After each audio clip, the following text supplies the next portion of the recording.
Bonjour, bonjour, que vous allez bien.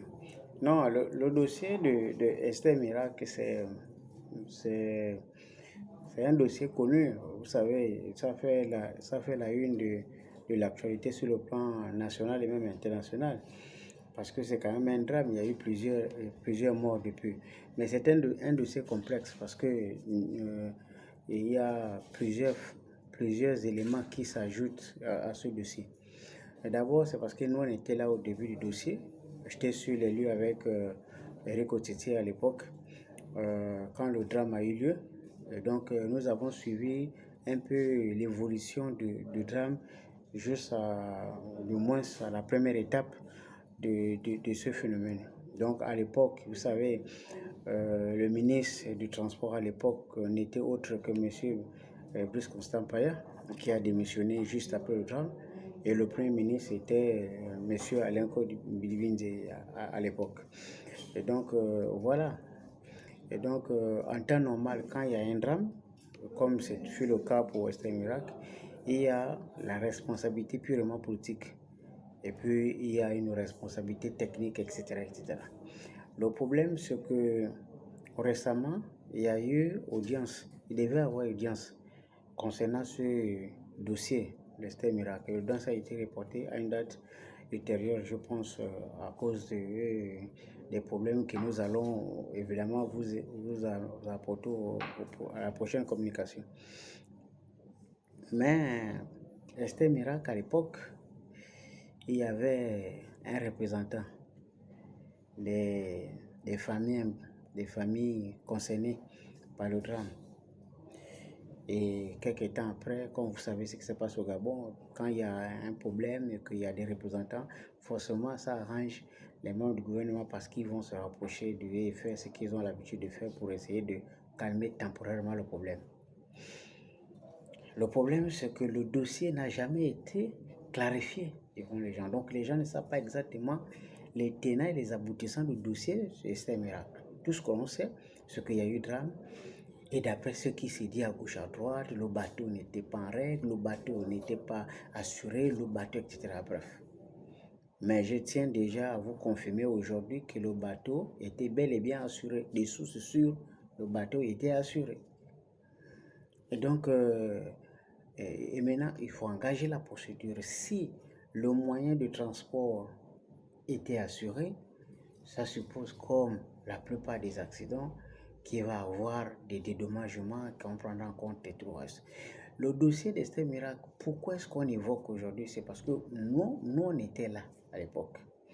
Vous vous rappelez que lorsque le dossier avait éclaté, il y avait une histoire qui avait fait sensation sur le plan national. C'est cet homme de Dieu, un pasteur, qui avait cédé son gilet de sauvetage pour sauver une dame avec son enfant. Et lui, il a, malheureusement, étant donné qu'il n'avait pas de protection, il est décédé. Et bien, je suis allé à la sortie parce que, frappé par l'histoire, je suis allé, moi, à la sortie du corps de ce monsieur. J'ai rencontré la famille, j'ai rencontré la veuve, parce qu'elle a laissé une femme et 2 enfants. Et non seulement il a laissé la femme et 2 enfants, mais il avait laissé une maison inachevée. Et donc, c'est ce qui rendait encore un peu plus sensationnel cette décision de ce pasteur-là, de cet homme de Dieu-là, qui s'est sacrifié parce qu'il avait estimé que la jeune dame et puis l'enfant méritaient peut-être mieux que lui. Il s'est sacrifié. Lui n'a pas été égoïste, il s'est sacrifié. Donc, la question aujourd'hui, c'est où en sommes-nous? À quel niveau ça se situe? Pourquoi on prend autant de temps pour liquider cette affaire? Ça cloche à quel niveau? Qu'est-ce qui bloque dans ce dossier? Est-ce que les assurances ne sont pas organisées pour accompagner les victimes? Est-ce que l'État n'est pas encore préparé à assumer sa part de responsabilité? À quel niveau ça cloche normalement? Parce que quand il y a des assurances, quand l'agent est assuré et que l'agent a eu des autorisations nécessaires de navigation, ça suppose qu'il y a plusieurs administrations qui étaient impliquées dans cette histoire. Ça veut dire que normalement le dossier devait aboutir.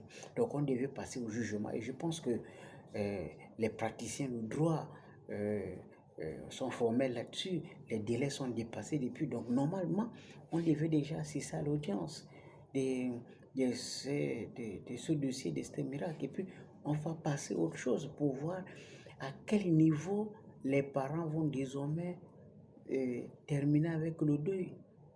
Parce qu'il faut terminer avec cette histoire pour que les parents puissent, puissent faire le deuil des victimes. Et juste à présent, le dossier est encore au niveau de la justice. Et là encore un autre renvoi pour l'autre mois. Et je pense qu'il est temps que ce dossier puisse aboutir parce que c'est un drame qu'il faut oublier. Et puis, j'espère que les autorités ont pris des mesures pour que ce genre de situation n'arrive plus. Est-ce que c'est un problème technique?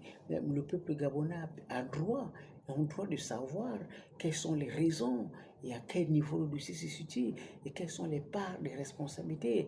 Est-ce que l'entreprise a des responsables? Est-ce que ceux qui sont en prison aujourd'hui étaient plus responsables que ceux qui sont en liberté? Ce sont des questions que la justice doit donner des éléments de réponse. Nous, si on veut savoir, le peuple gabonais souhaite savoir exactement ce qui s'est passé, dans quelles circonstances ça s'est passé et quelles sont les mesures d'accompagnement. Sinon, qu'est-ce qu'on peut savoir de plus? Qu'est-ce qu'il y a à savoir de plus sur ce dossier que les gens ne connaissent pas juste à présent? Donc, voilà autant d'interrogations parce que le fameux collectif des parents et des rescapés, je ne sais pas si ça existe encore, et juste à présent, on veut savoir exactement à quel niveau se situe le dossier Esther Miracle, à quel moment on espère que la prochaine date fixée pour l'audience aura bel et bien lieu pour que le dossier Esther Miracle, où les gens ont souffert, où ce pasteur qui a laissé 2 enfants en vie, une femme, plus une maison inachevée, puisse faire le deuil de leur papa. Et même si le monsieur enterré, on fait le deuil, ils vont oublier les papas. Mais il faut que les enfants sachent pourquoi leur père est mort, pour quelle raison il est mort, et s'il avait payé son billet et que l'entreprise était assurée, mais au moins qu'on accompagne ces enfants, parce que les pères n'est plus là, ils vont faire les études. Donc voilà autant de préoccupations aujourd'hui et qui nous amènent à nous interroger à nouveau sur le renvoi, le renvoi de ce dossier et surtout sur la lenteur ou encore tout le temps que, qui s'est passé. Je pense que c'est déjà autour de 2-3 ans par là, depuis qu'on a commencé à parler d'Esther Miracle. C'est beaucoup, beaucoup de temps. Donc il est temps que ce dossier soit liquidé pour que les parents puissent faire le deuil et puis pour qu'on passe à autre chose. Parce que il y a des conséquences, conséquences sociales sur ce dossier-là. Donc il faut que les parents bougent parce que de toutes les façons, il faut bien que les uns et les autres puissent à un moment donné assumer leurs responsabilités et chaque acteur doit savoir ce qu'il y a à faire. Les assurances feront les parts et puis l'État fera sa part, etc. Bref, pour que le dossier soit une bonne fois pour toutes traité et puis voilà, pour que les parents arrivent à faire définitivement le deuil de des proches qu'ils ont perdus pendant ce drame-là qui a endeuillé la nation et qui a gardé la nation en éveil pendant plus de 2 semaines. Djibouti, j'espère que les choses vont aller très rapidement. Je crois que dans la prochaine communication, nous allons vous amener un peu plus de détails sur ce dossier et sur les attentes des parents pour la prochaine date de l'audience. Djibouti.